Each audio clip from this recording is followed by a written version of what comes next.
he promoted the jab as actually, I think, the way I like to have this discussion, Viva, so people learn, this is not about individuals, okay? Trump or Kennedy, there will be many of these people. I just want to let me just give a 1-minute overview and then talk about it in that context, okay? Is that all right? Because, go for it. No, sorry, I'm just because without that context, what's going to happen is people will just see this, oh, this guy's just running for president, he doesn't like these people. That's not what it is. So, actually, if I may stop you there, they're going to say you're running for president because it's good for business. I don't want to pry into financials. Whether or not I presume, and I don't know. Maybe it's good for business. What are you talking about? You have the Truth Freedom enterprise. It's actually negative for business. Okay, so I take that in a very, don't take it the wrong way personally. It's insulting. If you go look at my history. You go look at my history. We ran against Elizabeth Warren here in Massachusetts. It was our Senate run which exposed Fauci, the censorship portal, etc. People do not think and you go back to 1981, I led the biggest protest in the United States across the Mass Ave Bridge when apartheid was taking place. And I grew up in an apartheid system in India. So people haven't seen a real fighter like me, Viva. I'm not a fucking guy who comes from top down. So let's get this clear. Let me finish. Because I take that fucking personally, okay? No, hold on. Let me just say this. I take that let me finish, okay? Because it's really annoying when you said that. Don't take it personally, but I have to say that. If you go to MIT, I didn't even know about MIT until 2 weeks before I applied, because no one told me. I was a #1 student in an all-white high school, all-white Jewish high school predominantly. #1 student out of 900 kids. No one told me about MIT. My mom had helped 2 homeless women. One of them had a boyfriend who said, oh, you should go to this place called MIT. Remember, aced every class, #1 student. So I applied to MIT with a pencil because I just to make this guy feel happy. I get into MIT and I think these people are crazy. They look like freaking nuts. So I decide not to go. My physics teacher then says, oh, you should go because you like Boston. The day I landed in MIT, front page, it said this guy invented the first email system. But you know what I was interested in? Systems. So I started the first newspaper on MIT, attacking the MIT establishment because there was only 25% women, blacks and minorities were failing at MIT. And I began a very powerful radical newspaper. We mobilized the food service workers to get a better wage. This is 18 years old. MIT had investments in South Africa. And you can go look at all of this. It's all on the web. And then during my PhD graduation, I was the guy who mobilized the US out of Iraq war. 20,000 people in the audience getting my PhD. Half of them booed me, and the other half gave me a standing ovation. When I went back to India for a 2-year stint, I was appointed by the Prime Minister of India to run the largest innovation center in India. And I had a beautiful bungalow appointed, and I exposed all the corruption in India. Under death threats, I had to leave India on a 3rd-class train back to Nepal and here. All right? So I've been a fucking fighter because I never forgot my poor grandparents who had no shoes, who lived in huts, and I never forgot those working class people. And I had been offered many ways to get compromised. So don't fucking say I'm doing this for business. When I decided to run against Elizabeth Warren, it was because what I noticed with the lack of integrity. My stuff about the invention of email had gone into the Smithsonian, this huge, and I never wanted publicity for it. Huge uproar came calling me a curry-stained Indian who should be beaten and hanged, calling me a fraud, all these kind of things. And we won a major case against Gawker. We put them out of business. All right. That's when I realized a level of lack of integrity among academics. And I never believed in electoral politics, ever. I was always a ground activist. I never even voted. And when Trump ran, I said, okay, he has enough anti-establishment stuff. We put up around 2,000 signs for him in the bitter cold. Politicians don't do that, okay? I'm an activist. And I happen to be a pretty smart engineer and scientist who's made my own way, earned everything I have. I'm not a Kennedy who dropped out of fucking school and his mom and papa got him to Harvard. So Truth, Freedom, and Health is me and a movement. You want anything for free, we give it away for free. People can't afford it, so don't even bring that up. That's what fucking Kennedy does. Children's Health Defense Fund is his fucking boondoggle. This is my life, okay? And I just want to So running for president is about giving people a real option. This is not a fucking business. Okay, now, just to make sure we're clear, the question I was asking was not as an accusatory one, as an affirmation coming from my end. No, I'm running to win. We're running to win. We're running to win, Viva, and we're building a movement. Hold on. No, understood. But the first thing is on the internet, the accusations of grifting, it's the number one thing. I don't want to ask if you have. Why do you and Barnes support Kennedy? Oh, I don't support Kennedy. No, but Barnes is out there sucking up to Kennedy all day. Well, here, I won't answer for Barnes, but I'll at least offer my explanation for the support. Is people are going to look at you, Dr. Shiva, and don't take this personally. They're going to say, and rightly so, you have no chance, zero chance. You are, and I've lived with these arguments. You're the Maxime Bernier of American politics. All you're going to do is create strife among the right. We need to elect Trump or Bobby to be So let's talk about that. So let's talk about that in the large arc. Okay, now you're asking a very important question. Okay. Let's look at, and let's be very factual. How was change from the time of slaves, from the time of Pharaoh, from the time people have been trying to change the world? Change has always occurred, not top down. Fundamental change has always occurred bottoms up, and politicians came in much later. So let's go back to a very important time in American world history that people have forgotten, the late 1800s, 1920s. And if people haven't studied that, let me give you the synopsis of it. That was a time of revolutionary change throughout the world. We were going from the agrarian society to the industrial society. In America, Viva, 4 American workers were hanged for fighting for the 8-hour workday in 1886 in the Haymarket riots. Okay, 4 American workers. In commemoration of those 4 American workers, every worker in the world commemorated that as May Day. You may know this. It's celebrated in Canada. It's celebrated all over the world, except in the United States. It got wiped out. But it was a time of the great upheaval. And by the early 1900s, women led many of these movements. And these movements, same thing was occurring in India. There's a bottoms-up movement to throw out the British in a revolutionary way. Same thing with the Bolshevik Revolution, if you look at it. Russian workers against the Tsar. It was occurring everywhere. It was a zeitgeist of the time. One of the key features of that was it was everyday people coming bottoms up. It wasn't the Democrats or the Republicans. Now, those movements explosively grew. There's a wonderful picture in Times Square, and it's blacks and whites, millions of people in massive protests. Those movements, Viva, are what put the fear of God into the elites. They were bottoms up. They were uncontrollable. They weren't run by the Kennedys. They weren't run by the Trumps. It was small, decentralized. Let me pause it there. I agree with everything you're saying right now. It was bottoms up to influence the top down. It wasn't bottoms up to say we're going to elect Joe Schmo. No. Yeah, it wasn't to influence. It was a revolutionary upsurge, and they wanted to topple things at a fundamental level. It wasn't to influence. No. Okay. Those movements in the United States, for example, got so powerful that the establishment realized that they needed to create a technique of co-opting. Okay. Give you in India, when those movements came up, there were amazing revolutionary leaders who said, fuck the British. We want a revolution like we had in America. And what the British did was they parachuted in this fool called Gandhi. They named him Mahatma, which means God, essentially. And they imposed him on the Indian masses and to put a safety valve and to suffocate a natural good revolution. And what Gandhi did was he transferred power from white men with crowns to brown men with white hats. And India had massive corruption even until today. It never had a good movement. In the United States, something different occurred. If you look between 1900 to 1970, there were close to 150 million people striking in 11,000 strikes. And as the GDP of the United States grew, the apple pie, the wages grew for all Americans. And you can look at that. Rand just came up 2 years ago with an amazing report showing the wage growth with GDP growth. All right. However, those in power said, fuck, we can't have these peasants rising up. So in 1950, this guy, by the way, in Wisconsin, in the United States, 7 American workers were also shot by the National Guard fighting for the 8-hour workday. Well, there's a guy called Joseph McCarthy. You may know him. McCarthyism comes from him. McCarthy was brought in to brand all of these movements as communists, Marxists, socialists. It must be being controlled by Russia, hammer and sickle. And so the right wing started attacking anyone who used the word workers unite, anyone who said, I want, bottoms up movement.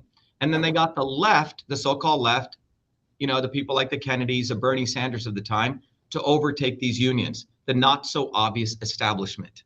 So by 1970, all of these unions fell apart. They essentially collaborated with Wall Street. And the data is between 1970 till today, if you look at the actual number of strikes in the United States, it was maybe 2 million people participating in 900 strikes. And during this last 50-year period, 60-year period, Viva, if you look at the GDP growth, the GDP has grown as much as it did between 1900 and 1970, but we have two American pies in the United States.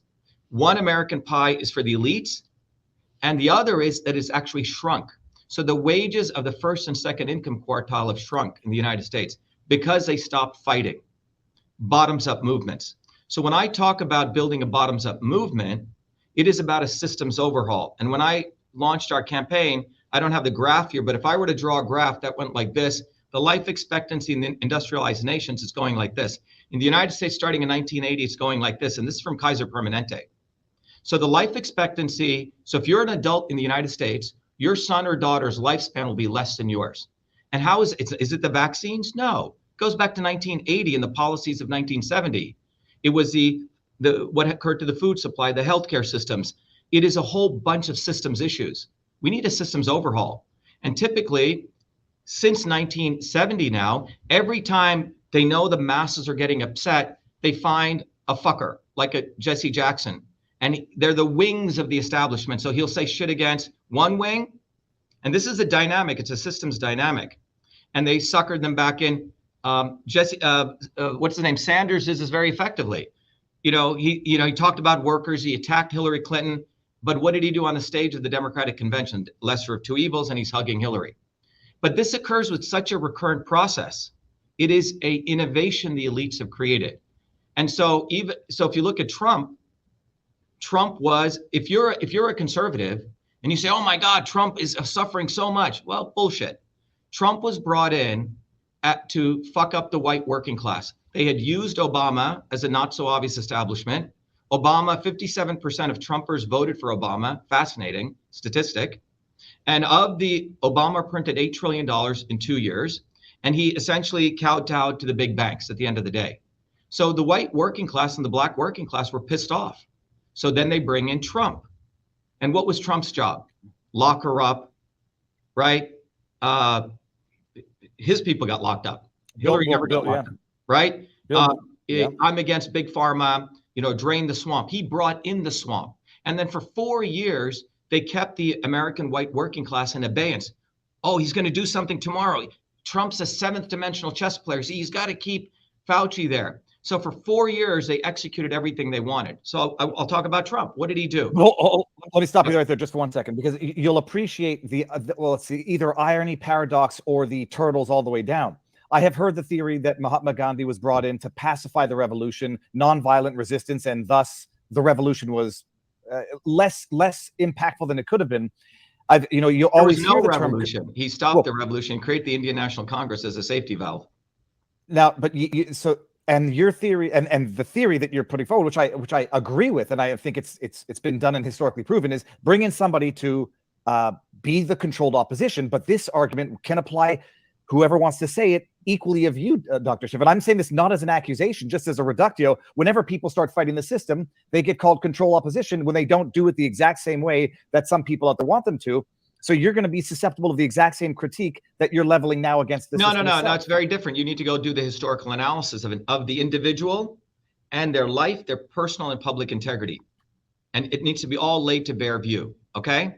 Because people doing that are basically have no brain. You need to look at these individuals. And this is why fucking Kennedy had the audacity to tell Megyn Kelly in an interview when he starts squirming in his seat, right? Because she starts saying, Herschel Walker said he's a conservative, but then he had multiple abortions. And, your uncle, basically killed a woman, right? And, and he goes, well, the personal integrity and public integrity are different. He's fucking telling you to your face, I may fucking murder my wife. I may fucking spit on cops, but believe what I say. People should go look at my integrity end to end. And we're at a point where people should look at, do this person's words match their deeds? And that's where we're at, Viva. So it's a very important time in history. It is about a time where will the individual raise their consciousness? Are they going to say, oh, a Kennedy, oh, a Trump? Oh, are they going to look at the words and the deeds matching? So let's begin with Trump. Let's start with Trump, okay? Do the analysis, his background. Where did he come from? How did he make his money? Did he earn what he has? And I would say absolutely not. And let's look at when he decided to run. Lock her up was the campaign slogan. Would you not agree? I have videos. Yeah, it was lock her up and build the wall were the two slogans I remember. And drain the swamp. Drain the swamp. Okay? These were powerful slogans. Okay. You know, the 2-hour meeting I had with him when he praised me for doing all the election stuff, he called me. I initially didn't go. You know, all what he was doing is, oh, that's a good slogan. Let me write that down. That's a good slogan. Okay. People need to understand these guys are actors. They're messaging experts. They look for messaging. So lock her up.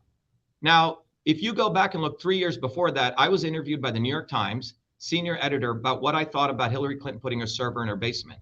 And you can go read it. It's in the New York Times. I said she should. It's a violation of the grossest kind. She should be in jail long before Trump, because a State Department server does not belong in someone's home.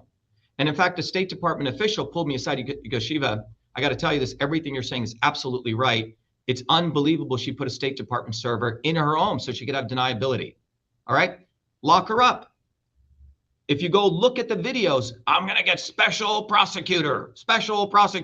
Day one. What did he do right after the night after he won the election? Hillary Clinton's daughter, Chelsea, meets with Ivanka. And then he says, you know, she's suffered a lot. And in fact, in a video, people are saying, lock her up after he wins. He goes, that was for the election. But now we move on. That's a scumbag. Okay? Nothing was done. That's one example. And if people are willing to have amnesia about that, that means you're a slave.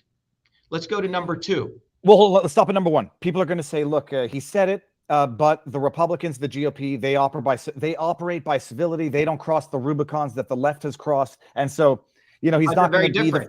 Very different. The next day, Viva, he said that was for the election, quote unquote, the day after the election. So you don't have a fucking excuse. I say, shut the fuck up. I'm going to let not you. No, I don't. You. What I'm saying is the day after the election. Oh, no, what I'm saying right now is I'm going to let the chat will fact check that. I don't have a Jamie to fact check that. I have the video. You want me to play the video for you?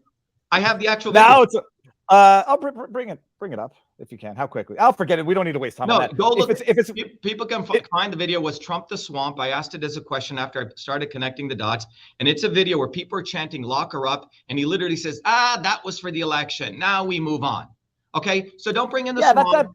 That might be the same thing as what I'm saying is, okay, I'm not going to be the first president to prosecute my political rivals. This was him saying that was purely messaging, Viva. Don't excuse him, for God's sake. Well, I got to steel man both sides. He's and now there's no both sides. There's the truth. The both sides are what the devil does. Okay.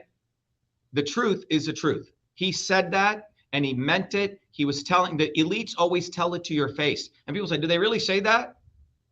It's like a guy who comes and abuses his wife and he beat the shit out of her. Oh, did he really beat me up? He gave me some flowers. No, he fucking beat the shit out of you. This is a slave mentality. It's like the king comes and rapes you, pillages you. Oh, but he gave me some food. Oh, he's a nice king. You see, it's a slave mentality.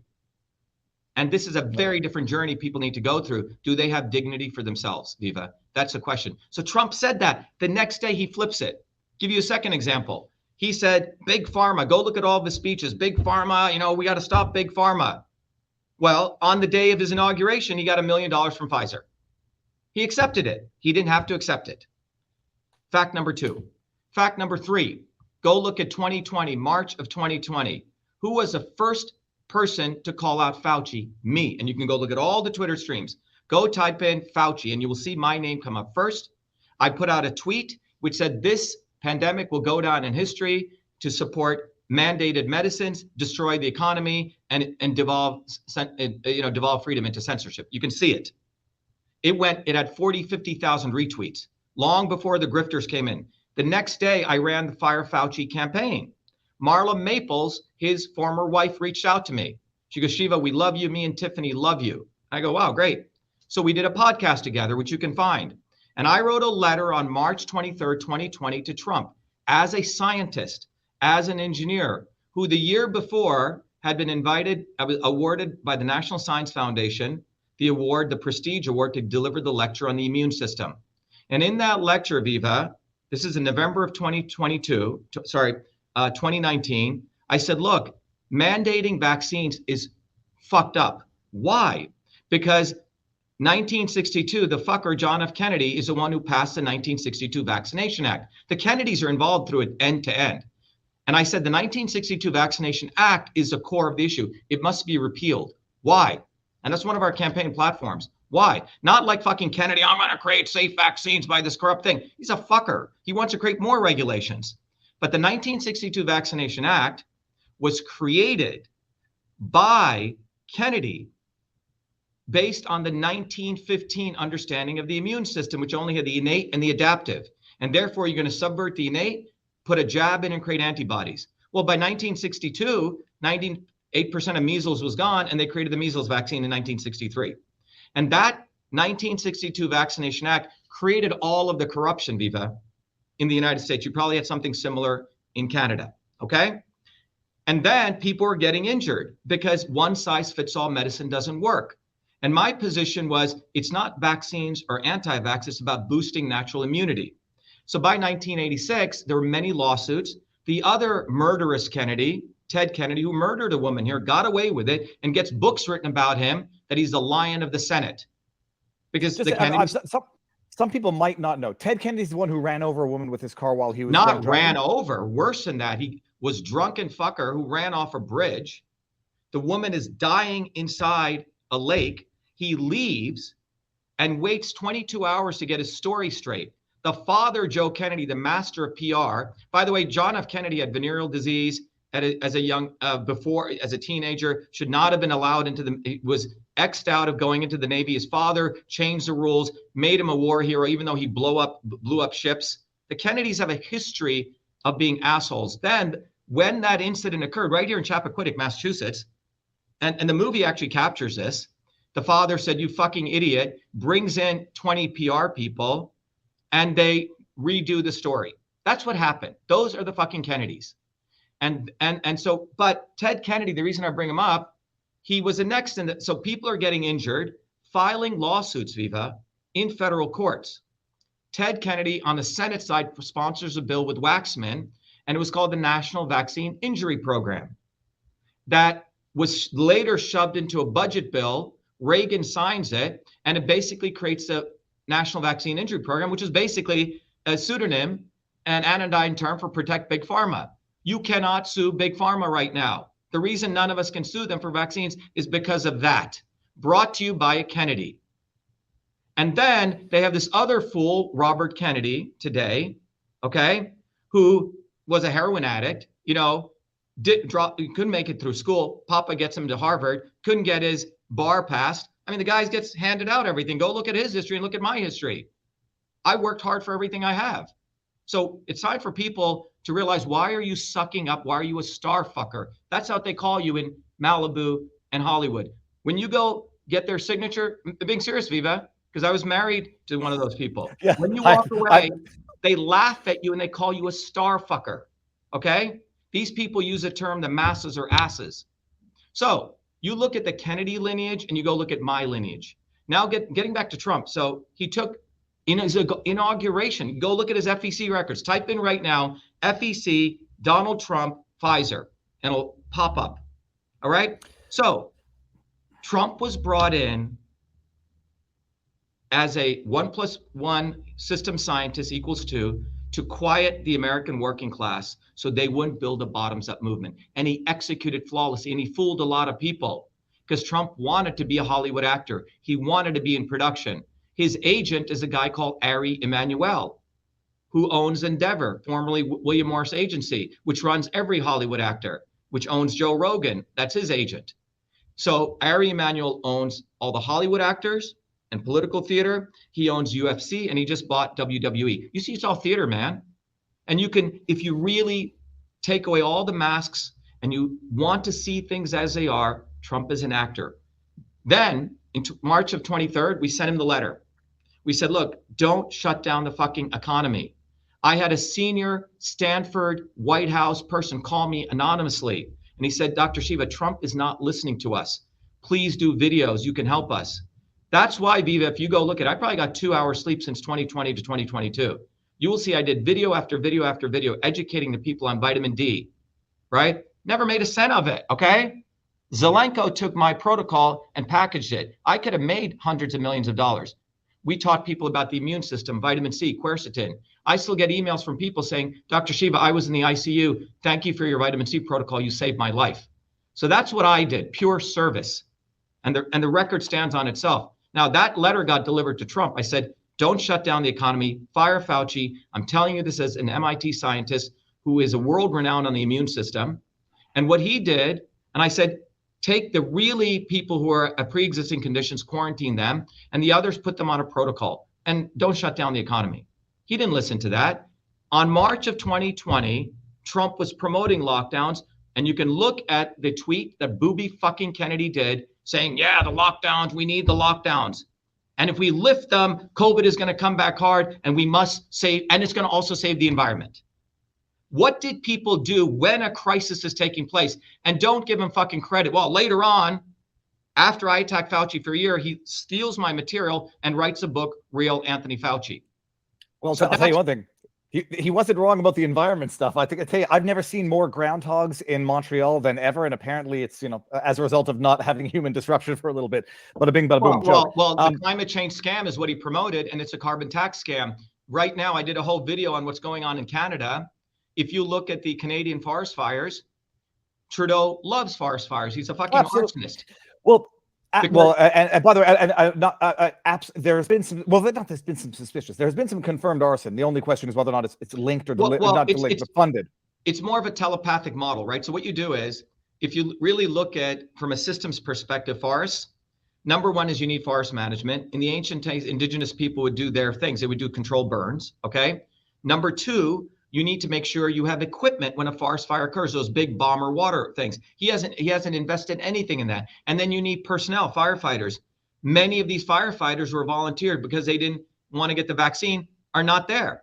And the fourth thing is you would let farmers typically know how to handle forest fires. In Canada, when the farmers were building the trenches, the police came and told them not to do it. And the fifth thing is the liability for arson in Canada, as well as Australia and California, is really not that much. It should be a fucking death penalty, okay? So they've created an environment, if forest fire comes, and right now in Canada, it's $60 per ton for CO2, the carbon tax.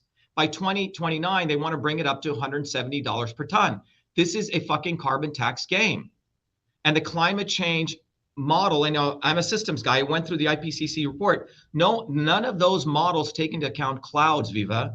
And again, this is why you need a systems thinker. When you add the clouds into the models, the clouds know how to control heat, okay?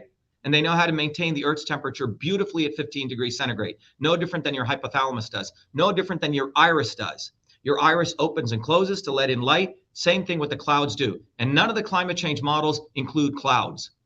It's been left out. Yeah, but now you're going to get into the anyway. What was the thing that Prince was alleged to have gotten into the chemtrails, where they're talking about trying to build clouds and put stuff in the atmosphere so that it creates clouds? I haven't had a chance to investigate that, but I can tell you this. You know, 1 billion years ago, the sun was 30% less temperature. Okay, 30%, not 6,000 degrees Kelvin, maybe about 4,500 degrees Kelvin. So if that's the case, you would think the Earth would be a ball of ice. It's not true. Because of the cloud effect, we had waters, everything here. This is called a feedback system. This is why I train people on systems. And by the way, Viva, if you can't afford it, you get it for nothing, okay? We give it away, all right? It's not about making money. It's because it's homage to one of my mentors, Jay Forrester, who died at the age of 99. He was a professor until 93. He said, Shiva, we got to figure out a way to teach kindergartners system science. And that's what this is about. Because when you take systems thinking, you figure out why Kennedy's a scumbag, why Trump is a scumbag, why the climate change is a scam, how to take care of your bodies. You can let me stop you there. This thinking to everything. It's critical thinking. For the forest fires, I mean, the system it's what I sort of call insidious corruption is that it is setting up for failure. Thus, when it fails, it's exploited for political profit. Exactly. That much I agree with. Yeah. So it's a much more implicit model, right? It's not a direct conspiracy. You say it's like we're going to create the conditions so when a forest fire comes, we sort of and all you need to do is, I don't know if you're paying attention to Trudeau's Twitter feed. It's truly a tragedy when a forest firefighter dies. Yeah, then they make a big deal out of it. He's milks it every time. PR. But now I'll push back on this. People are going to say a lot of your critique is ad hominem, and okay, you might be right. You know, Trump is who he was beforehand. He was an actor. He was an entertainer. Bobby, the Kennedy family is what it is. That doesn't who they were. You know, you can read into what it. No. Stop right there. Stop right there. I got to push back on that. This thinking that you just said is what the elite's way to think. Oh, well, I do stuff in my private life, but I'll be, you know, no. What I mean to say that comes from that thinking. Have amnesia for the fact I killed a person here. Have amnesia for the fact that I. No, forget that. But let's just say for the killing someone, I think there's some punishments that are unforgivable and disqualifying. That said, and when it comes to assessing current policy, it might be a bit of an easy way out to say, well, that current policy, even though I agree with it, I disagree with the person's history who's espousing it. No. Even his current policy, Viva. So let me finish up with Trump. So I just want, from a segment standpoint. So I've given you one example with Lock Her Up, where he's admitting he's lying to your face. Another example with Fauci, where he had all the data. We collected 120,000 signatures. We drove down. I was the only one. I ran the Fire Fauci campaign. Where were all of these medical doctor grifters? You know, this guy, you can look it up. This guy, Bhattacharya, okay? Suddenly he gets made as a hero. Suddenly they found a bunch of brown guys because they didn't want this radical brown voice out there. He wrote a paper in early 2020, a science policy paper promoting lockdowns. Okay? So all of these people flip because they make money. This is the model. When the shit is hitting the fan, looking over here, writing bullshit. And when it's opportune, they write books. Oh, yeah, the lockdowns were bad. Oh, yeah, Fauci's bad. You see? That's how the elites get it both ways. They get to have their cake and eat it too. And that's the fucked up nature of them. It's no different than a crime is taking place here. And Viva, you're an independent journalist. You write an article saying, oh, my God, the woman got raped. Tucker Carlson walks by. He walks away. 2 years later, he writes a book about it.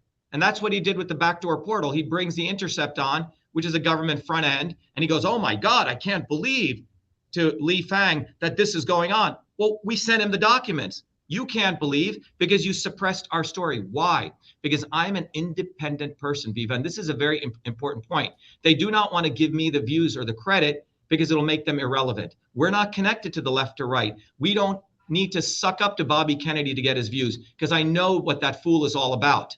And in 2020, I was the first one to expose him. And everyone should listen to this. Everyone said, oh, you and Bobby should work together. I saw what he did in New Jersey, okay? We ran the demonstration that stopped. I organized 5,000 women who mobilized, and we stopped the bill in New Jersey, okay? He came around with his little SUV, was telling, oh, Shiva's upsetting. He's going to upset the Democrats, who I need to negotiate with. And then I started researching his history. He endorsed Hillary Clinton, not once, not twice, but 3 fucking times. Who is Hillary Clinton? Pro-Monsanto, pro-GMO, okay? Pro-glyphosate. So you were running Water Keepers at the time. You didn't just say, I'm going to vote for her. You put out public pronouncements. She got the most in pharmaceutical funding. You can't take away that history. 2020, I'm running against his nephew here. In 2020, in the heat of the pandemic, his nephew is promoting masking mandates, harsh vaccine mandates. He does a fundraiser for him, endorses his nephew, period. That's not principled. When you and I know in many families were splitting apart over the vaccine issue. And then in 2022, in his own home, and this is why I find it degenerate that the independent journalists don't ever ask him this question. In his own home, people had to get the vaccine jab. Fact. And then he blames his wife. Come on. In his own home, not just any vaccine jab, the mRNA jab. So now he's running for president.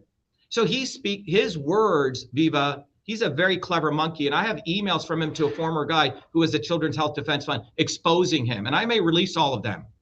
This guy understands the not so obvious establishment, and he has chosen to be that.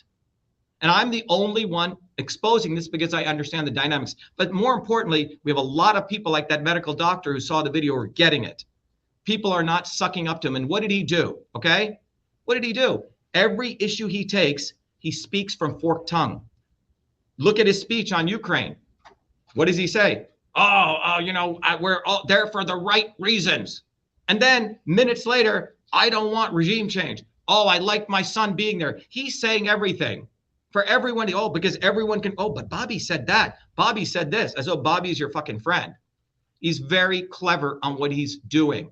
He literally steals word for word our material and reuses it. Why is he? I had more followers than him on Twitter. When I get back on Twitter, my followers are degraded. His are promoted. Why? Why? Because there is a banana republic on Twitter, a banana republic on Facebook. You suck up to fucking Kennedy, you get promoted. I'll give you an example. James Woods, a conservative, was praising Elon Musk. When I exposed Musk, again, I lost 20% of the conservatives. Oh, Dr. Shiva, you're too critical. You got to be less arrogant. Elon is here to save us. I said, fuck you. He hasn't taken down the portal. Moron, look at it. Look at the facts. And look at all the facts. In fact, Clayton Morris, formerly at Fox News, asked him in an open forum, Elon, Dr. Shiva's lawsuit exposed the backdoor portal. Are you going to take it down? Ooh, that sounds like Big Brother. Let me get back to you, Clayton. That was in December. What we have now on Twitter is censorship 10.0. It's apartheid. They put you on so they can say, oh yeah, we put the darkie on, but he's being a little bit out of hand, so we're going to contain him, shadow ban him. And that's the new censorship where you don't allow true independent voices. You suck up to Elon, you will get promoted. So Linda Yaccarino, a WEF whore, gets brought in, okay? And then conservatives like, oh my God, Dr. Shiva, I'm so sorry, I muted you and I blocked you, okay? And then James Wood, and this is classic, he puts out a tweet. He goes, oh, I guess the party's over, something to that effect. I take James Wood's tweets and I retweet it, quote tweet, and I said, James, the party never began. Go look at the facts. You know what happens, Viva? That tweet starts going viral. James Woods deletes his tweet. And the next day, mysteriously says, thank you, Elon, for 100,000 followers. That little rat, Dinesh D'Souza, was promoting Musk. And then after the WF Yaccarino, even conservatives are getting it. We just got fucked. He's saying, well, we should really look at her. She's not that bad. All these conservatives started backpedaling because they're not principled, Viva. And so what you have now is the left is supporting Facebook, Zuck, and the right is supporting fucking Musk. And they're literally doing a fucking goddamn wrestling match, Zuck versus Musk. Do you understand what they're doing? The underlying issues will not be addressed. The governments and social media companies are one. This is theater. And I should be on that testimony. Why is Kennedy being invited to weaponization of government when that was my lawsuit? And that will tell you he's a fucking useful idiot, because they're going to say, oh, see, it's the left doing this to the right. No, Democrats, it was Trump who created CISA, the Cybersecurity Infrastructure Agency, which created this censorship infrastructure in the United States. Look it up. And people there will say, all right, Trump, it wasn't Trump, but rather the administrative state doing things while Trump is at the helm. Yeah, legitimate criticism. Involved, right? Trump says he's no. Trump he learned his lesson. 2 weeks ago, he said, I'm going to obliterate the deep state. Fuck you. If you're going to do that, you're a revolutionary and you go balls to the walls. Don't tell me you become a pussy then. It's bullshit. Anyone giving so much excuse should give excuse to your fellow neighbors, not to these people with golden plated toilets. And he doesn't eat McDonald's, okay? He eats grass-fed beef. Go to his restaurant at John George's, any of that, okay? People need to understand this is fucking theater. You're all being played. And you know what the good news is, Viva? We got about 500 million people throughout the world who know that.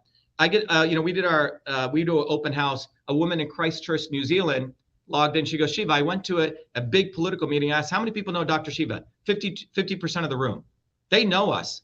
Reince Priebus, who's the chief of staff to Trump, told a friend of mine, okay, who he's on his board. He goes, hey, Shiva's running for president. He goes, that's going to be fucking disruptive. They know about us. So the way that you deal with someone like me, with all my credentials, with all the things I've done, you make me invisible. You don't even make me controversial. You make me invisible. That's how you deal with people like me, because I'm the true opposition and our movement's the true opposition. And we're at a very important point in critical history, because when you go back to Gandhi, if a movement like ours had been there, we would have had a good revolution in India. If a movement like ours had been there in 1963, the Kennedys would not have been able to co-opt Martin Luther King. And that's what they did. Martin Luther King was a black bourgeois who was supported by the Kennedys. The entire March on Washington, as Malcolm X said, was a circus. Malcolm X was suppressed. He was made invisible. Okay? The elites have this down to a science. And Booby fucking Kennedy's father created that science. And the elites created that science. They have an institution right down the street called the Kennedy School of Government. They know how to do this. Well, I mean, I don't think anybody's going to disagree with much of what you're saying. Some people are just going to say, however, you can't be too balls to the walls revolutionary, otherwise you end up like Bobby Kennedy's uncle. And some people are going to say, well, Bobby Kennedy's uncle. No. Bobby Kennedy's uncle, John F. Kennedy. You know, it's really funny. People say, oh, how did Bobby get shot? Why was he shot? Who the fuck cares how he was shot? These people are mobsters. They have all sorts of things that you'll never figure out. You should ask, why did your friend's daughter die in a COVID thing? You know, why is the lifespan of working class people going downwards? Why the fuck do we care for elites like this? It's brainwashing that's done from Hollywood down to control people so you pay obeisance to your master. And the swarm video brings this out beautifully. They want you. How is it 1% of people control 8 billion people? It is a technology that they've created. And the technology is to hit you with propaganda, is to give you false heroes. So you become fat, dumb, and lazy and look to them for your heroes. Yeah, well, some might go back to Plato and say, you know, it's the way it has to work because you can't have a billion people controlling themselves. That's not. You know what? You go back to the Iroquois culture and to the Dravidian culture, okay, and you find that there have been indigenous times when people control their own destinies bottoms up. That is a natural way. This is an unnatural way. No, but Dr. Shiva, this is not to be glibber or demeaning to the history, but that's true. And where is the Iroquois nation now? They got conquered by the people who, who had. Yeah, because now we can learn from that. We can learn from that. Okay, the learnings from that are very important. Okay, it's a very powerful learning, because one of the learnings when you look back at history is you must be very vigilant and you must protect a decentralized movement. And you cannot think that people who come from above are going to help you. You know, it's like this. I did about 15 years, I was 29 years old. I was invited to a General Motors technology convention, actually to be the keynote speaker to 2,500 GM execs. And I was talking about the invention of email, innovation. The guy next to me was a wonderful guy by the name of Price Pritchett. People should look him up. He's one of the world's leading organizational theorists. And Price Pritchett, and GM was having a bad time. He was saying, look, any organization has 3 kinds of people. 30% of an organization will be resistors. People will never do what the fuck. They just want to sit on their ass, Viva. They like things the way they are. 50% of people like to watch a ping pong game. They like to see who's making the better argument. The 20% are the change agents. Let's not call them revolution, change agents. And he said the problem is many times people want to change the world. They make a very, very critical mistake. They go trying to go convince the guy who's wearing 5 masks. Hey, why are you wearing masks? Right? They try to go convince the 30% instead of mobilizing the 20%. And that's what we're doing. And that's what I want to do. So when people want to call me arrogant, fuck off. Okay? Fuck you. Fuck off. Okay? I'm reading a comment in our locals community from Switz guy, and he says, it was Dave Ohio says, the doctor is smart, but he is his own worst enemy. He needs to understand his approach is turning off people. Yeah, tell him to go fuck off. Tell him to go fuck off. No, let me tell you why. Let me tell you why. Because he wants me to speak the way of the swarm. I'm not going to do that, because it's the right curse word for the right person at the right time. And why do I curse? And why do I call him Bobby fucking Kennedy? You know why? Because you have all these fucking neural networks programmed. Ooh, the Kennedys. Why is he saying fuck? Well, because I'm trying to break your neural network. And if you don't break it today, we at least have 20% of people are overcoming it. We had so many volunteers who are signing up to our campaign who are overcoming Trump, Viva, and are overcoming Kennedy in spite of my harsh language. They're saying, you know what? I don't give a fuck what he says, because what he's saying is truthful. I'll say this. Look, and it's not, this is again, not a judgment call. It's just a statement of observation of fact. You have realistically no chance of becoming president. Where I think you do have a chance of some form of influence is people will get past the abrasiveness and they'll absorb the proper ideas that need to be filtered up to those who are going to be in a position to change. Well, no. That's not what's going to happen. I'm going to, I have been able to be quite prescient on everything I've done. And I say that with actual facts. What's going to happen is by 2024, we will have hundreds of millions of people, more than we have now, who'll say, wow, I understand fucking what Trump and Kennedy are about. They're going to awaken to the not so obvious establishment. Check. That will be done. Check. We will have an educated group of people who'll say, fuck Kennedy, fuck Trump. I understand why we should have such anger at them. And all these people who say, well, you got to speak like this. That's your typical liberal mentality. Look, Viva, we face that at MIT, the same trends. You have the obvious establishment, these liberals who say, well, you got to say it like this. I understand what you're saying, Shiva, but they don't. If you said it like this, and it never works that way. Okay. So we can, if you want to talk political dynamics, I've been on the ground doing this and I understand those dynamics. They want me to talk like that, Viva. They want me to become a sycophant. We're not going to do it. We will use these harsh words. It is who we are. And that is how working class people talk. If you want to be a petty bourgeois or a bougie, go talk like that and see where it gets you. But that's number two. But by end of 2024, there will be an awakening, a real awakening, not to ever choose the lesser of two evils and never to support people coming from the swarm as your masters. I think maybe we should talk about the lawsuit because it. Well, I was going to say we have. By the way, so everybody who's watching at 10:30, Dr. Shiva, I've got another guest. He was supposed to be at 10 o'clock, but I said we have to bump it to half an hour. Okay, so we got 20 minutes. All right. Yeah, and he's going to be talking about an injustice in Canada. You know about the Coots 4, these 4 gentlemen yes. who were arrested and sitting in jail for nearly 2 years off charges that I'm skeptical of. But Jason Levine is in the background. Well, we have about 4,000 or 5,000 people all across Canada. We have a very, very Canadians love what we're doing, by the way. So let me talk about. By the way, everyone out there, I am running for president. The FEC in 2011 ruled, which is the agency of the United States government, has ruled in 2011 that a naturalized citizen, which means I'm going to be very clear. I'm not going to try to. I was born in India. My parents were not born here. I came to the United States in 1970. 1983, I became a naturalized citizen. I've contributed to multi-trillion-dollar economies. I've been a full participant in the American dream, fully. And I'm running for president. You can get these bumper stickers, okay? They're real, okay? And we have filed our FEC 1 paper and our FEC 2 paper. It's the first time a naturalized citizen has filed his papers for president and is asserting a very, very important constitutional issue, which has been already decided. Okay, so we have filed a declaratory relief lawsuit, the first of its kind ever, and we're gonna win it. And 20 years from now, oh, I don't want Saddam Hussein to run. I understand why they put in Article 2, Section 1. That's what people will say, right? We don't want foreigners to come in here. You'll realize how stupid it was as bad as slavery, okay? So let's go to the foundations of this. I'm gonna bring up your lawsuit right now. Yeah. And Barnes and I talked about it. Well, people are getting pissed off at Barnes on Sunday night because he's espousing the argument that let's say a native or natural born citizen who was born of parents who are not citizens can still run, and a lot of people take issue with that. Wait until they hear that someone who's not born in America. Let them take issue with that. Let them take issue with that.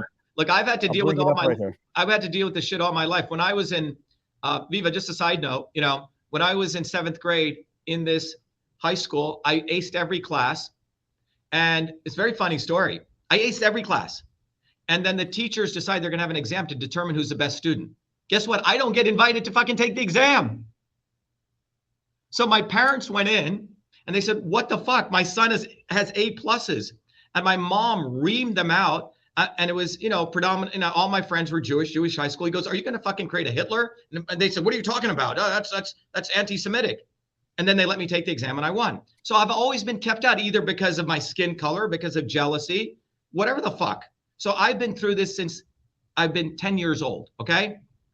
My entire life. They keep me out of these hearings because they don't want the real deal. They want to give up fucking doofus Kennedy. So let's talk about this lawsuit, okay? So let's begin with the central fact. The first issue to remember is, quick education, the Constitution is a living document, okay? Which means the Articles of Confederation came. By the way, in the Articles of Confederation, Article 2, Section 1, Clause 5 lays out the definition of the qualifications to run for president. 35 years of age, you have to be natural born and a certain residence period. Natural born is never defined. To give you a very interesting point, a fact, the Maryland legislature decides to make the Marquis de Lafayette, who was born in France, and all of his heirs into infinity, natural born citizens. All right? So natural born was never defined in Article 2, Section 1, okay? Clause 5. Yeah, I can't. I won't pull it up right now. Yeah, you can pull it. Yeah. Okay. So that's the first point. So therefore, all the people who slept in high school and didn't really do their homework, and in fact, many, that article, natural born citizen, you got to be natural born. Well, they forget then the First Amendment came and the Bill of Rights. The First Amendment is the most important amendment next to the 14th Amendment, in my view. Okay, which basically said political speech is the most protected speech. In fact, anyone can actually assert their right to run for any office. I'll get back to that, okay? Then, 100 years ago, we had a very, very important groundbreaking amendment called the 14th Amendment. And it has the Equal Protection Clause, which states clearly, a natural-born citizen will be treated equally to a naturalized citizen, period. Now, since the passage of that amendment, in recent times, there have been many, many laws. By the way, the 14th Amendment applies to every state. Remember, the United States is a republic, and every state cannot distinguish between a naturalized citizen. You can't have two tiers of citizenship. And this is what led, remember, this has been around, and they didn't allow a black child to go to a public school, right? You had to have armed guards sent in there, Brown versus Board of Education, a historic lawsuit. Got it? Now, since the 14th Amendment, there have been many, many, many Supreme Court rulings, lower court rulings, which have clearly said a naturalized citizen must have the exact same rights as a natural born citizen, period. Now, the Article 2, Section 1, Clause 5 says he can only be president, which is men. How did that change? If you refer to Article 2, Section 1, Clause 5, that means only, well, an amendment came, everyone should remember, called the 19th Amendment. That's why women can run. Well, the 14th Amendment, which came before that, allows me, a naturalized citizen, not only to run, because the FEC has already ruled that, but also, more importantly, be president, period. And we will win this lawsuit, and 20 years from now, the lawyers will say, well, I wish I had filed that lawsuit. Obvious, it's fucking discriminatory, period. So we have leaders in every state, and this is what scares them so much. This is why they are making me invisible.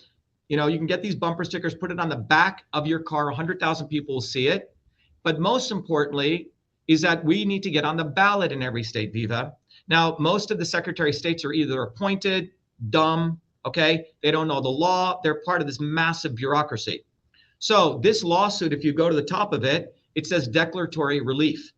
So the lawsuit is filed in federal court in DC.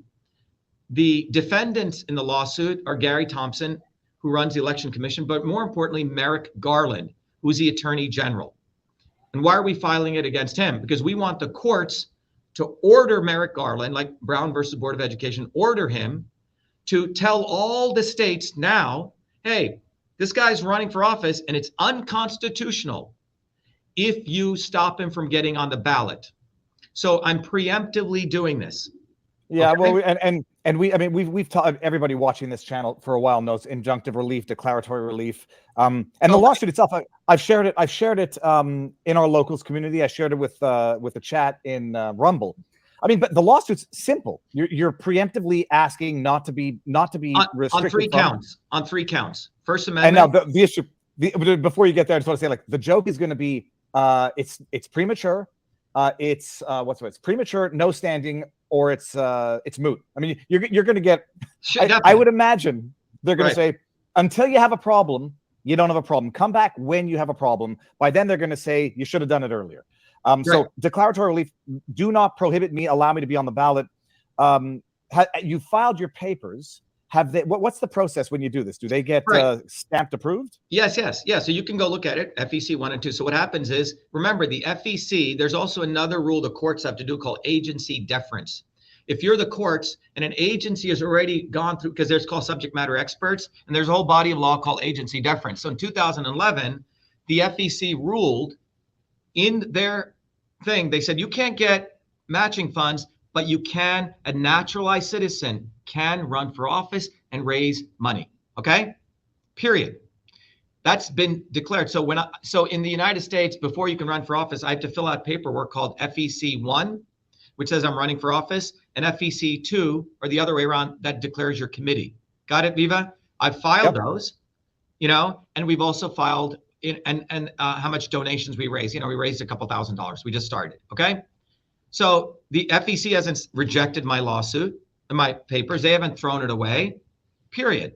Now the issue is, I'm an educator, man. I educated people on the immune system. So I've always put my butt out on the line. We're going to have to educate all the numbnuts out there who were smoking weed all day in the back of history class that, you know what, shut the fuck up. 14th Amendment is there. And not only can I run, but I can also be president of the United States. And in fact, for the 22 million naturalized citizens, it's going to be a much better talent pool. We have to understand, when the natural born citizen clause was put in place, as well as slavery and among other things, it was done at a time when the founders were afraid, right? They were afraid that a prince would come in and become president, and when it was a fledgling democracy. That's when it came. We have to understand the context. By the way, do you know, Viva, in Massachusetts, it says for me to run for governor, I have to be a Christian. I have to declare I'm a Christian. These are how archaic this shit is, right? So people just accept it. So my point is that Article 2, Section 1 is old, all right? And I have frankly, the passion, because of what I've contributed to the United States, to say I have the rights. I don't want to be a fucking second-class citizen. I already dealt with that in India. I'm equal. Naturalized citizens equals natural-born citizen. All citizens are equal. That was the 14th Amendment. And get it through your thick skull that abrogates and repeals Article 2, Section 1, Clause 5, period. And what will happen, this is my prediction, right? I have standing because I'm running for office, but they will dismiss it on something else. And it will go to the appeals court. This will go all the way to the Supreme Court. In the midst of this, Viva, I predict, as we're getting on the ballot and we submit every state, we have to collect signatures. Some guy, some Secretary of State who got a law degree but never really studied the law will say, oh, you can't be on the ballot. And that will create the conditions for us filing a PI, a preliminary injunction, okay? Because we'll have the lawsuit in place. So that's how it's going to go. Yeah, well, or even if they declare it, if they dismiss it for, I don't know, not lack of standing now, but it would be not right because you haven't suffered anything yet. You'll come back and you say, look, I filed, then you can't see it. Well, we've already suffered. It's called besmirchment. It's called the fact that it's like saying, I can't go to that school because I'm black. I can't run. It's already there. And there's a whole body of law already for that. I wanted to make this complaint very tight. It's 10 pages.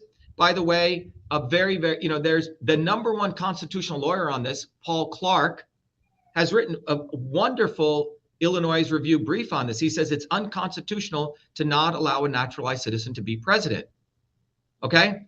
It's the body of work is there, but most people are pussies. They don't want to take it on. Okay. Well, it has to be decided because I didn't come to this country to be a second-class fucking citizen. I'm a citizen, period. All citizens are created equal, period. And it's really fucked up that it's right in our face, man. It's the big elephant in the room. It's like slavery. It's like Brown versus Board of Education. I'm black. I should be allowed to go to the school, and the fucking rednecks are stopping you. Okay. Fuck off. And that's what we want Merrick Garland to do. Well, it's an interesting argument. I mean, I'll just bring this up. Now I got the section. No person except a natural-born citizen, not defined in any defining section, but some people said that means native, that means born here, or a citizen of the United States at the time of the adoption of this Constitution shall be eligible. There you said it. At the time, there's a temporal issue there. At the time of the adoption of this Constitution. Now, go to the section of my lawsuit where I describe the 14th Amendment. And it makes it absolutely clear. And Bowling versus Sharp, very important lawsuit. It extended at the federal level. The 5th Amendment now reciprocates with the 14th Amendment. Okay? And by the way, to let everyone know, I have litigation experience more than 90% of the fucking lawyers, because most lawyers settle on the courthouse steps. I've been in federal court. I've won an injunction. My briefs were so good that the #1 law firm's vice chairman thought I was making, I had people making up my lawsuits. So I've learned a little bit about the law, and I love the law. I wish I could have gone to law school, Viva, because to me, it's a very beautiful subject. It's like engineering in many ways. So, but we're going to win this. And we're going to, end of 2024, a lot of victories are going to come because we're going to demolish this left-right bullshit, and people will see what a real candidate looks like, what it means to think beyond left and right. And they're going to raise their consciousness. They're going to have self-respect for themselves. Why the fuck am I supporting a guy who philandered with 38 fucking women and then told his wife, okay, it's okay to go kill yourself, and then brought in the press, this is Booby Kennedy, took beautiful pictures praying over a coffin, and then had it exhumed and put somewhere else? A fucking prick. Dr. Shiva. I'll say that. I relate to some part of I don't know if it's your evolution of your being like, being polite and not sharing your opinion doesn't sway minds. The only question is, where's that sweet spot? My point is, I'm not going to change me. This is who I am. You can bring me to the National Science Foundation. I'll give a Fulbright lecture. People say, wow, what a beautiful, but this is who I am. Why should I change the way I am? Go to New Jersey. You do something, it's like, shut the fuck up. Everyday people talk like this, Viva. They don't put on a face like this, like Bobby Kennedy, and then go bang 38 women in the back. That's a prick, okay? They don't murder people and say, my family. RFK is the one who escalated the Vietnam War. John Kennedy, we are men of peace. Do you understand the bullshit these people do? They can take Charles Manson and make him Jesus Christ. The corruption is insidious. You know where I stand. Well, no, you always know where I stand. It's only and people. And first of all, people can like or dislike you, and they can acknowledge or not acknowledge your accomplishments. Only from a realpolitik perspective. Much like I say, Maxime Bernier had no chance of winning, but it doesn't happen. It doesn't happen overnight. It happens slowly but surely, and at the very least, you can use that opposition voice. That's not true. Revolutions occur overnight. Bamboo grows overnight. Well, hold on. Bamboo grows overnight, but it took years for the root system to grow. Yes. So let me. What I'm saying is, I have a book called System and Revolution. It's not to sell a book. People get it for free. Okay, you can Okay, here's a bottom line. When I describe what a revolution is, I describe it from engineering terms. It's a phase transition, and it occurs in a hysteresis mode. When ice goes to water, it occurs exactly at 212 degrees. At 0 degrees plus, right? It's a phase shift. So when you have enough molecules vibrating, things occur. And here the molecules are people's consciousness. When enough people understand this left-right bullshit, when enough people understand why Kennedy and Trump are scumbags and generalize it, it's fucking over, Viva. And mark my words, it's going to happen in our lifetime globally. Because people are waking up, but the waking up that's occurring, and you're going to see more and more scumbags like the Booby Kennedys come everywhere. Talking, two worlds, total hypocrites. But since our movement exists, which didn't exist before, we're going to be able to expose these people. And that's what scares them. So their only thing is to make me invisible. And I really appreciate you having this conversation. I really do. Because I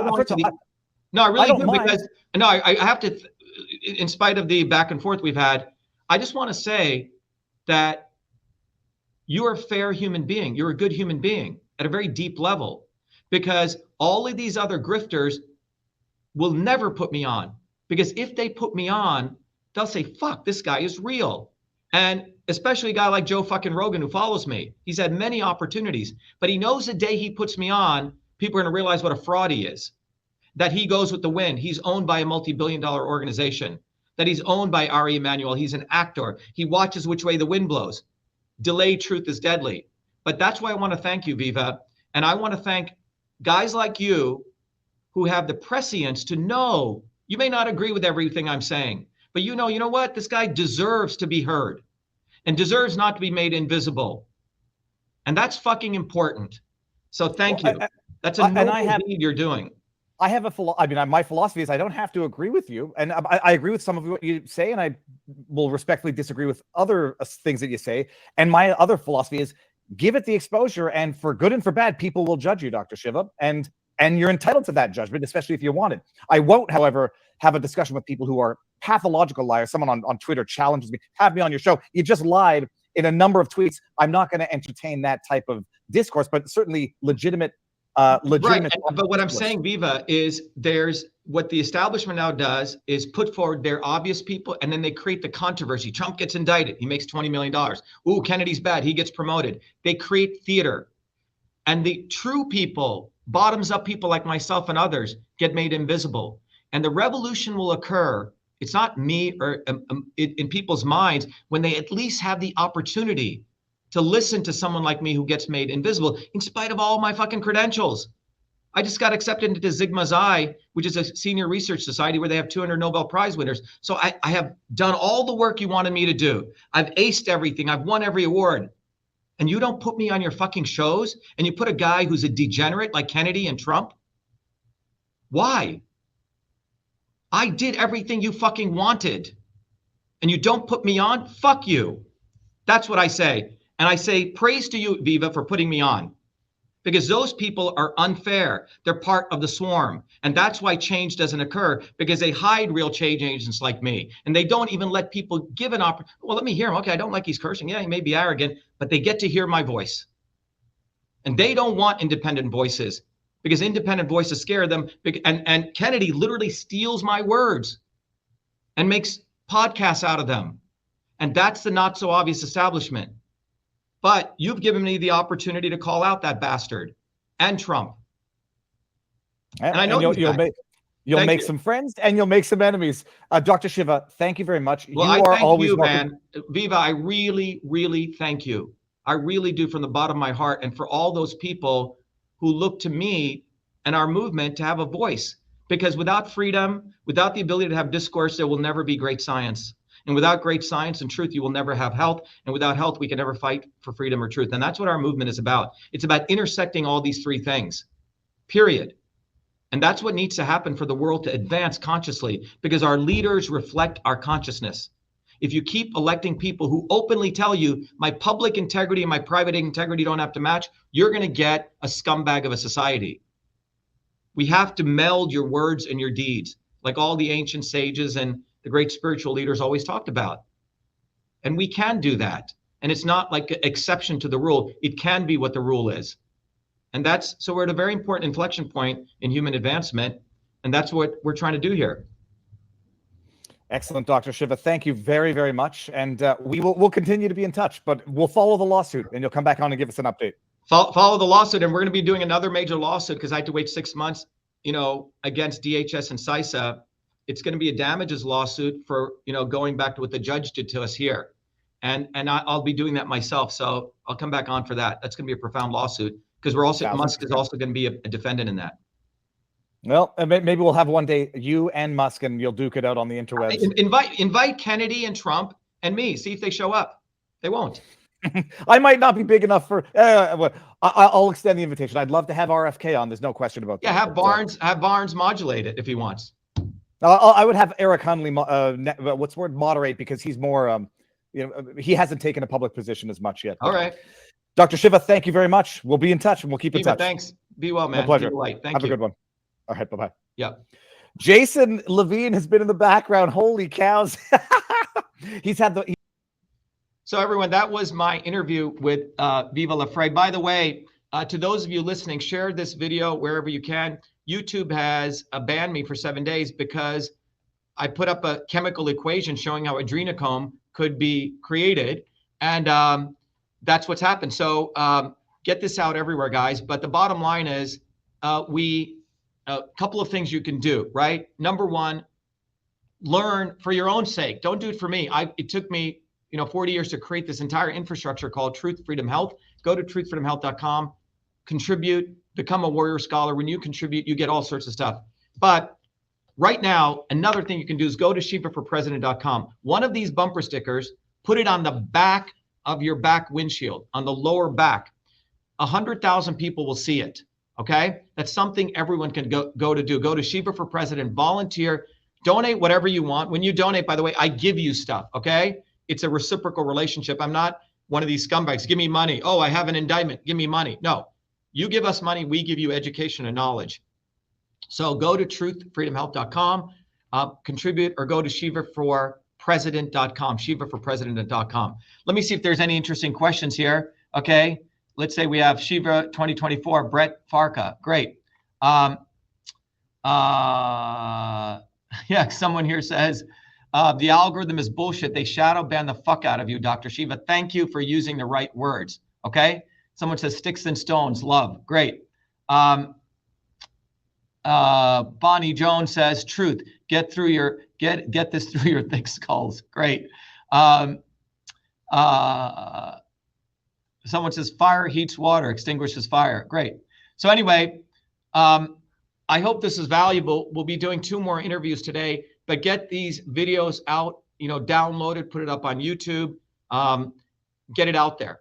And as I close, let me play a video for all of you and tell all your friends, go to shivaforpresident.com, get involved, and get these bumper stickers. It's really simple. They're like less than $5. We include shipping, but it's a powerful thing.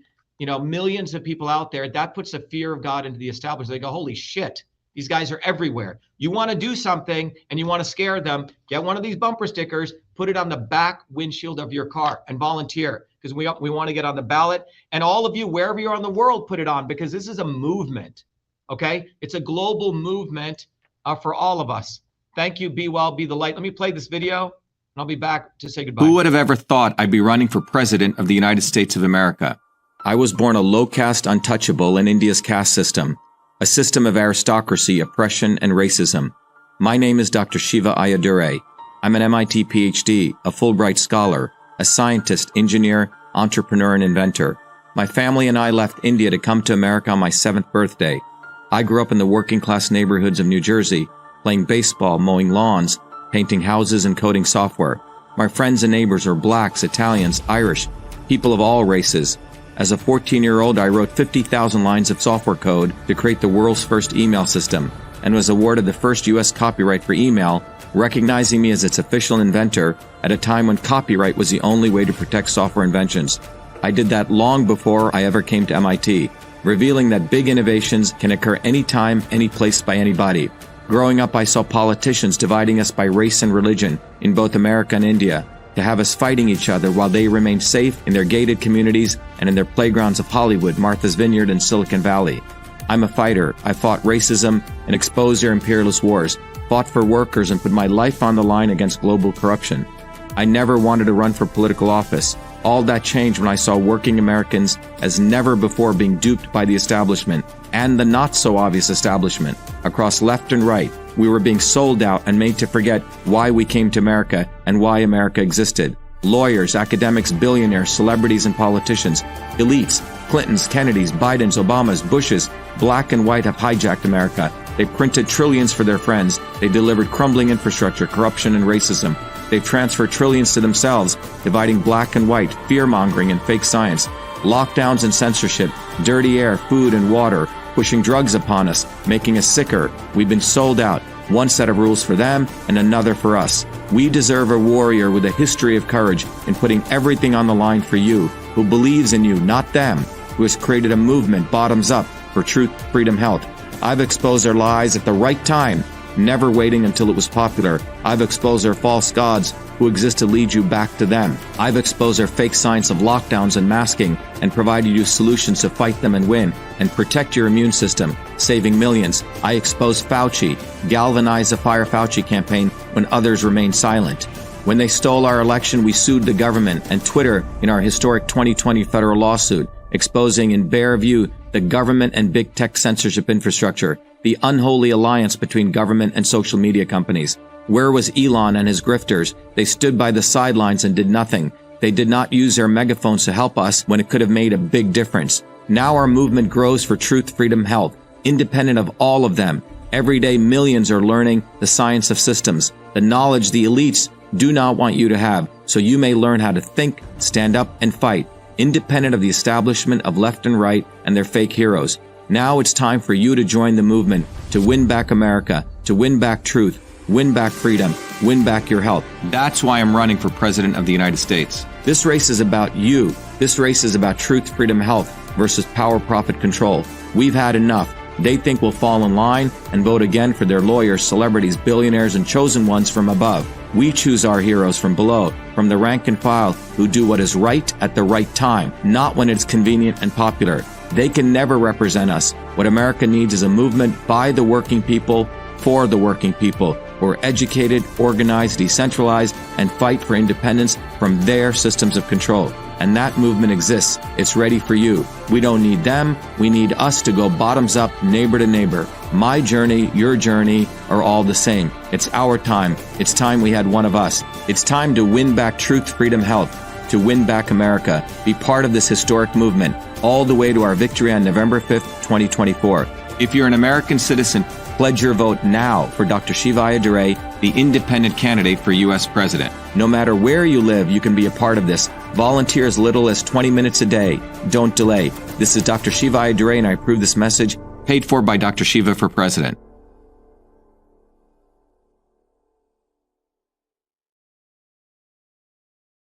All right, everyone. Let's have a fun time here. We have some really cool, by the way, we have some really nice magnets you can get. You can put on your car, okay? You have this, the bumper stickers. We have cards you can get, all right? And these cards are awesome because you can put these cards, they're these, oops, you're there. They're cards. On the front of it, it has Dr. Shiva on it, okay? And on the back of it, it gives what's going on, okay? That the fact that the elites are killing you, okay? That they are, you know, what's going on with the lifespan. So you can give these to people. So what's your weaponry? Get a bumper sticker, put it on the back of your car. Hand out cards and get on the ground. The future is offline. And for God's sake, go to Truth, Freedom, Health or donate and learn the principles, because without the principles, you're screwed. You will think every other next false prophet is going to be your savior coming from above. It ain't going to happen. Nothing's coming from above. It's going to come from below. Okay. Jesus Christ was born in a manger. Okay. He came from one of us. And that's what this is about. It's time for one of us. It's time to shatter the swarm, get involved, be the light, and wherever you are, get involved. Okay. It's time for action, action, action, action. Be well.